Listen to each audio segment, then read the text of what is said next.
BRS ఎమ్మెల్యేలు రేవంత్ రెడ్డి గారితో deal కుదుర్చుకుంటున్నారా?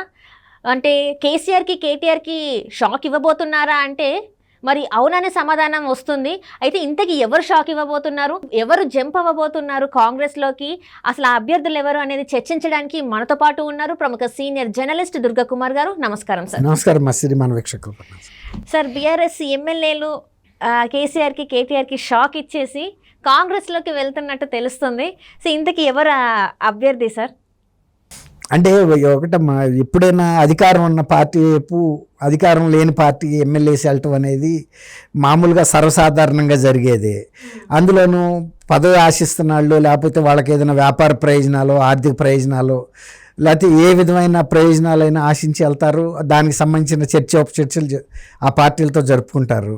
ఇప్పుడు మనకి హైదరాబాద్కి సంబంధించినంతవరకు ఎక్కువగా మల్కాజ్గిరి ఎమ్మెల్యే మల్లారెడ్డి గారి మీద చాలామంది చర్చిస్తున్నారు. అందులో బీఆర్ఎస్ పార్టీకి కూడా అనుమానం ఉంది. మల్లారెడ్డి గారు అంటే మామూలు వ్యక్తి కాదు. సోషల్ మీడియాలో కూడా చాలా సోషల్ మీడియా కాదు, అసలు ఆయనకు ఉన్నంత ఎడ్యుకేషన్ ఇన్స్టిట్యూషన్స్ ఇండియాలో ఎవరికి లేవని ఆయనే చెబుతాడు. ఎన్నో 50-60 ఇంజనీరింగ్ కాలేజీలు, ఎన్నో మెడికల్ కాలేజీలు, డిగ్రీ కాలేజీలు ఎన్నో ఉన్నాయి. నా అంత విద్యావేత్త ఎవ్వడం లేడు. పాలమ్మినా, పూలమ్మినా, కట్టెలమ్మినా అవన్నీ చెప్తాడు. అది అంత వాస్తవమే. మరి ఇప్పుడు ఆయనకి అన్ని ఇన్స్టిట్యూషన్స్ ఉన్నప్పుడు అంత దాదాపు 800 ఎకరాల స్థాయిలో ఆయనకి భూములు ఇక్కడ ఉండి సంస్థలు ఉన్నాయి కదా. మరి ఆయన సహజంగా అందులో రేవంత్ రెడ్డి గారి మీద చాలా అసభ్యమైన పదజాలంతో ఆయన్ని ఛాలెంజ్ చేశాడు, తిట్టాడు. అంటే ఆయన ఉద్దేశం ఏంటంటే ఇంకో 15-20 ఏళ్ల పాటు అసలు బీఆర్ఎస్ ప్రభుత్వం ఉంటుంది కాబట్టి నేను ఎంత తిట్టినా రేవంత్ రెడ్డి చీఫ్ మినిస్టర్ అయితే అసలు అవ్వలేడు. కాంగ్రెస్ ఒకవేళ గెలిచినా ఇతను ఏదో మహా ఉంటే చిన్న మంత్రి అవుతాడు అనుకున్నాడు. ఆయనే ముఖ్యమంత్రిగా రావటం అనేది అసలు ముఖ్యంగా తెలంగాణ మొత్తం మీద గొంతులో వెలగపొండు పడింది అంటారు కదా, అట్లా పడిన వ్యక్తి ఎవరన్నా ఉన్నారు అంటే మల్లారెడ్డి గారు. కేసీఆర్ కాదు, కేటీఆర్ కూడా కాదు. వాళ్ళన్నా జీర్ణించుకున్నారు కానీ మల్లారెడ్డి గారు జీర్ణించుకోలేనంత స్థాయిలో ఆయన మీద దూసుకెళ్ళిపోయాడు. అంటే ఊహించలే అసలు ఇటువంటి పరిస్థితి వస్తని. ఆయన అసలు శాసనసభలో కూర్చుంటే ఆయన ముఖం చెల్లటల్లా వెలవెలపోతున్నాడు. కేటీఆర్కి రేవంత్ రెడ్డి ముఖ్యమంత్రి గారు నిలబడి మాట్లాడుతున్నంతసేపు. ఎందుకంటే ఆయన ఏ మాటలు మాట్లాడో ఆయనకే తెలుసు. అంటే మనం చూసాం కూడా, మనం చూసాం చాలా. అసలు ఒక్క మాట కాదు, ఒక బూత్ కాదు, ఎన్ని రకాల విమర్శలు, ఆరోపణలు, నీచమైన పదజాలం ఉపయోగించాడు. ఇప్పుడు ఆయనకి అది మింగుడు పడని ఇష్యూ అయిపోయింది. అట్లా అని రేవంత్ రెడ్డి చీఫ్ మినిస్టర్ కాకుండా పోడు కదా. ఈ 5 ఏళ్ళు ఆయనకి ఇష్టం ఉన్నా లేకపోయినా భరించాల్సిందే. ఇంకొకరు నెక్స్ట్ కూడా వస్తాడేమో ఎవరు చెప్పలేడు. ఇప్పుడు ఆయన ఈ వ్యవస్థలన్నీ నడవాలంటే ఇప్పుడు ప్రభుత్వంతో వ్యతిరేకత పెట్టుకుని ఆయన ఎట్టా తట్టుకోగలుగుతాడు? కేసీఆర్ గారు, కేటీఆర్ గారు వాడని పదజాలాన్ని ఆయన ఉపయోగించాడు. వాళ్ళు కూడా నవ్వుకునేవాళ్ళు. ఈయన అసెంబ్లీలో రేవంత్ రెడ్డిని తిడుతున్నప్పుడు కానీ ఇంకా సభల్లో కానీ నవ్వుకునేవాళ్ళు. అంటే ఈయనకి భయం అనేది లేదు.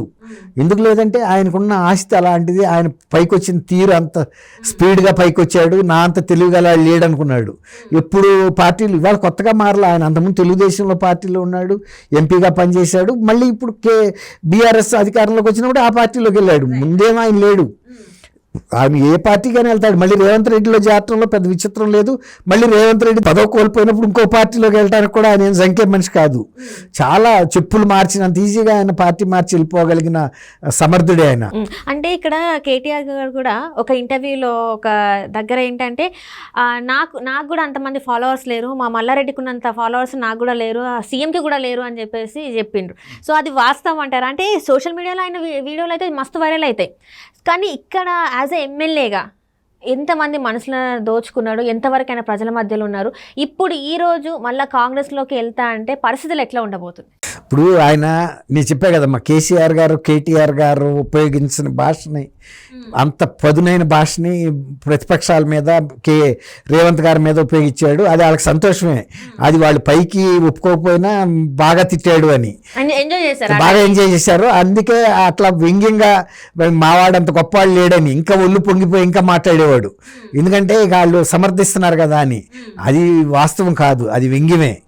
ఎందుకంటే వాళ్ళకి పని జరగాలి ఎవరో ఒకళ్ళు, అది ఇతను చేస్తున్నాడు. చేసినంత వరకు ఆస్వాదించారు. ఇప్పుడు రేవంత్ రెడ్డి మెయిన్ టార్గెట్ ఎవరిని పెడతాడు? వాళ్ళకన్నా కూడా వాళ్ళతో పాటు ఈయన కూడా పెడతాడు. ఇప్పుడు మెయిన్గా వాళ్ళు నలుగురు అని చెప్పాడు, కానీ రేవంత్ రెడ్డి గారి మీద వాడిన పదజాలాన్ని ఏ రాజకీయ నాయకుడు కూడా మర్చిపోలేడు. రేవంత్ రెడ్డి గారు ఇంకా వాయిదా వేసుకుంటున్నాడు, ఇంకా వెంటనే ఆయన మీద బాణాలు సంధించట్లా, గన్ ఫైర్ మొదలుపెట్టలా. అది ఒక కాలక్రమంలో ఏమైనా అవకతవకలు బయటకు వచ్చినప్పుడు వస్తాయి ఆటోమేటిక్గా. అంటే మళ్ళీ ఐటీ రైట్స్ జరిగే అవకాశం ఉందంటారా సార్? ఐటీ రైట్స్ ఇప్పుడు జరగటానికి కాంగ్రెస్ ప్రభుత్వం సెంటర్లో లేదు కదా, అది కేంద్ర ప్రభుత్వానికి సంబంధించిన అంశం. అంటే అట్లా అంటే మళ్ళీ ఏమన్నా రేవంత్ రెడ్డి గారు ఏమన్నా మాట్లాడి చేసి అలాంటివి ఎందుకంటే ఆయన ఐటీ రైట్స్ జరిగినప్పుడే బాగా అంటే బాగా తెలిసిపోయారు ప్రజల్లోకి చాలా మంది. ఎప్పుడైతే ఆయన వచ్చేసి నా మీద ఎట్లా చేస్తారు, ఇది నా కోడలు ఆస్తి, నా కోడలు చూసుకుంటుంది, ఇది ఇంత ఇప్పుడు పాలమైన పూలమైన అప్పుడే వచ్చింది కదా. సో ఆయన ఏదైనా మాట్లాడగలడమ్మా, మంచి మాటకారి. అసలు ఎవరి దగ్గర ఎట్లా మాట్లాడాలి, ఏ సందర్భంలో ఎట్లా మాట్లాడాలి అనేది అసలు కేసీఆర్ గారు కూడా మించిపోయిన వ్యక్తిన. అయితే కేసీఆర్ గారి దగ్గర ఉండే ఆ సీరియస్నెస్, ఆ నాయకత్వ లక్షణాలు లేవు, కానీ మాటకారితనంలో మల్లారెడ్డి గారిని ఎవరు కూడా కొట్టలేరు. అంటే ఆయన మీద ఎంతో వ్యతిరేకత వచ్చిన వ్యక్తిని కూడా ఐస్ చేసేయగలడు ఐటీ అధికారులు కూడా. అయ్యో నా దగ్గర ఏముందన్న, రావే కూర్చోవే, నువ్వు చాయ్ తాగన్నా, నీకు ఎందుకే అన్ని బీరువా తాళాలు ఇస్తా కదే, అట్లా ఆ స్థాయిలో మాట్లాడి వాళ్ళని కూడా ప్లీజ్ చేసేస్తాడు. అంటే బోలాగా కనిపిస్తాడు కానీ చాలా క్యాలిక్యులేటెడ్ పర్సన్. ఆయన పైకి కనపడినంత బోలా మనిషి అసలు కానే కాదు. ప్రతిదీ ఆయనకి అంచనాలు ఉంటాయి, ప్రతి వ్యక్తి గురించి, ప్రతి రాజకీయ స్టెప్ గురించి, రేపు ఏం జరగబోతుంది అన్నీ ఆయన అంచనాలతోనే ఉంటాడు. అంతే తప్ప ఊరికే పైకి కనపడినంత అమాయకుడు ఏం కాదు. అంటే సినిమా స్టేజ్ల మీద కూడా 74 ఇక్కడ హీరో అని చెప్పేసి కూడా చిరంజీవి గారితో కూడా చెలోక్తులు వేస్తాడు, అన్నీ వేస్తాడు. ఆయన మోడీ గారు వేదిక మీద ఉంటే కూడా ఆయనతో కూడా వేదిక మీద చెలోక్తులు వేసి వెళ్ళి కావలించుకోగలిగినంత చాతుర్యం ఆయన దగ్గర ఉంది. అసలు అందులో చాతుర్యంలో అసలు మల్లారెడ్డి గారిని ఎవ్వరు కొట్టలేరు. సో ఇప్పుడు అదే చాతుర్యమో లేకపోతే మ్యాజిక్ చేసో లేకపోతే ఐస్ చేసో ఇప్పుడు కాంగ్రెస్లోకి వెళ్తే నెక్స్ట్ పరిణామాలు ఎట్లుంటాయి? నెక్స్ట్ పరిణామాలు ఏముంటాయి? ఇప్పుడు ఆయనతో పాటు ఇంకా కొంతమంది వెళ్తారు. ఇక ఎప్పుడైనా మళ్ళీ తను బీఆర్ఎస్ పార్టీ అనేది కోలుకోవటానికి అంటే టైం పడుతుంది. ఎంతమంది వెళ్తారనేది మనం ఏం చెప్పలేము. రెండోది ఇంకోటి ఏంటంటే, ఇప్పుడు ఎలక్షన్స్ రేపు వచ్చే లోక్సభ ఎలక్షన్లో బీఆర్ఎస్ భవితవ్యాన్ని ఇంకా బాగా స్పష్టం చేస్తాయి. ఇప్పుడు ఈ ఎలక్షన్లో వేసేసాము, ప్రజల కోపం తగ్గిపోయింది, మళ్ళీ ఇప్పుడు లోక్సభ ఎలక్షన్ వచ్చేటప్పటికి కూల్ అయిపోయి వేస్తారనుకుంటారని ఏరా తెలియాలి.